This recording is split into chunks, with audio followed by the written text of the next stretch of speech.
ஸ்ரீ வெங்கடேச சுப்ரபாத ஸ்லோகங்களின் பொருள் தெரியுமா? அதிகாலை எழுந்ததும் எம்பெருமானின் வெங்கடேச சுப்ரபாதமான கௌசல்யா சுப்ராஜா ராமா பூர்வா சந்தியா பிரவர்த்ததே உத்திஷ்ட நரசா துலா கர்த்தவ்யம் தெய்வமாமிகம் தொடங்கும் ஸ்லோகத்தை பலரும் பக்தி பரவசத்துடன் கேட்டு வழிபடுவதை கண்டிருப்போம்.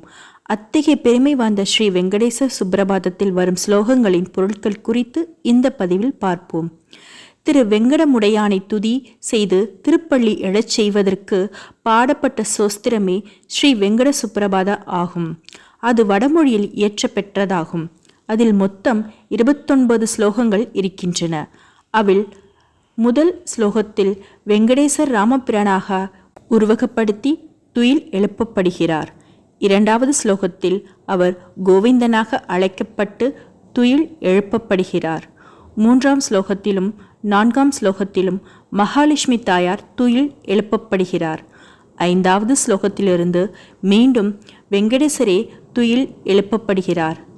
ஐந்தாம் ஸ்லோகத்திலும் ஆறாம் ஸ்லோகத்திலும் சிவபெருமான் முதலான தேவர்களும் அத்ரி முதலான முனிவர்களும் வந்து வெங்கடேசரின் சேவைக்காக காத்திருப்பதாக குறிப்பிடப்படுகின்றன. ஏழாம் ஸ்லோகத்தில் காற்று, எட்டாம் ஸ்லோகத்தில் கிளிகள், 9ஆம் ஸ்லோகத்தில் நாரதர், 10ஆம் ஸ்லோகத்தில் வண்டினங்கள், 11ஆம் ஸ்லோகத்தில் தயிர்க்குடம், 12ஆம் ஸ்லோகத்தில் வண்டினங்கள் ஆகியவற்றை பற்றி சொல்லப்படுகின்றன. 13ஆம் ஸ்லோகம் எம்பெருமானின் சிறப்பை விவரிக்கிறது. 14ஆம் ஸ்லோகத்தில் அடியார்களின் நிலை விவரிக்கப்படுகிறது. 15ஆம் ஸ்லோகத்தில் வெங்கடமுடையானின் 6 மலைகளை பற்றி விவரிக்கப்படுகின்றன. சிம்மாசலம் 7வது மலையாகும்.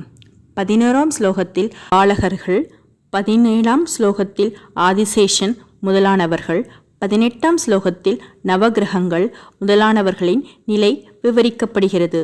19ஆம் ஸ்லோகத்திலிருந்து 23ஆம் ஸ்லோகம் வரை அடியார்களும் நித்திய சூரிகளும் திரு வெங்கடமுடையானின் அருளுக்காக ஏங்கியிருப்பதை விவரிக்கின்றன.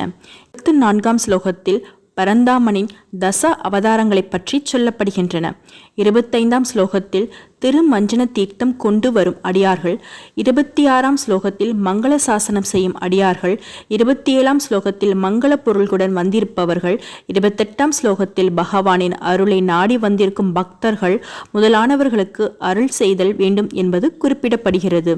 29ஆம் ஸ்லோகத்தில் தினமும் அதிகாலை நேரத்தில் சுப்ரபாதத்தை எவர் ஒருவர் தினமும் உடல் தூய்மையுடன் உள்ள தூய்மையுடனும் படித்தாலும் அல்லது பாராயணம் செய்தாலும் பரம்பொருளாகிய திருமலையில் கோயில் கொண்டுள்ள ஸ்ரீ வெங்கடேச பெருமாளின் அருளும் ஆசையும் முழுமையாக கிட்டும் என்பது விளக்கப்பட்டுள்ளது.